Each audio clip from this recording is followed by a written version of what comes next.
ఎడారిలో సెలయేర్లు సెప్టెంబర్ 19. నా తండ్రి వ్యవసాయకుడు. యోహాను సువార్త 15వ అధ్యాయం 1వ వచనం. బాధ అనేది ఏ రూపంలో మన పైకి వచ్చినా అది దేవుని నుండి మనకేదో దీవెనను తీసుకొచ్చిన రాయబారి అని తెలుసుకొని ఉండడం ఎంత ఆదరణకరమైన విషయం. లోకరీతిగా చూస్తే అది గాయపరిచేదిగాను నాశనకరమైనదిగాను ఉండొచ్చు, కానీ ఆత్మీయంగా అది ఆశీర్వాద హేతువే.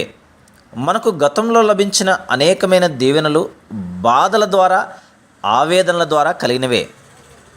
ప్రపంచం పొందిన అత్యంత విలువైన బహుమానం పాప విముక్తి.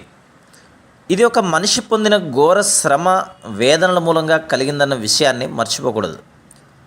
మన పైకి వచ్చే ప్రతి కత్తిరింపులోనూ మన కొమ్మలు, ఆకులు ఆ పదునైన కత్తి దెబ్బలకు తెగి పడినప్పుడు ఈ మాట జ్ఞాపకం ఉంచుకుంటే మనకు ఆదరణ కలుగుతుంది. నా తండ్రి వ్యవసాయకుడు. డాక్టర్ విన్సెంట్ ఒకసారి ఒక ద్రాక్ష తోటకు వెళ్ళాడు. అక్కడ నోరూరించే ద్రాక్షలు అన్ని వైపులా గుత్తులు గుత్తులుగా వేలాడుతున్నాయి. ఆ తోట యజమాని అన్నాడు, నేను నియమించిన క్రొత్త తోటమాలి పనిలో చేరగానే ఖచ్చితంగా చెప్పేశాడు, ఉన్న ద్రాక్ష మొక్కలన్నిటినీ కాండాలు మాత్రం మిగిలేలా నరకడానికి అనుమతి ఇవ్వకపోతే తాను అసలు నా దగ్గర పనిలో చేరడమే కుదరదని. దానికి నేను ఒప్పుకున్నాను. అతడు వాటిని అన్నిటినీ నరికేశాడు. 2 సంవత్సరాల పాటు పంట ఏమీ లేదు, కానీ దాని ఫలితం ఇది. ఇలా కొమ్మల్ని కత్తిరించడంలోని అర్థం క్రైస్తవ జీవితానికి కూడా వర్తిస్తుంది. కత్తిరించడం ద్వారా ద్రాక్ష తీగను నాశనం చేస్తున్నారనుకుంటాం.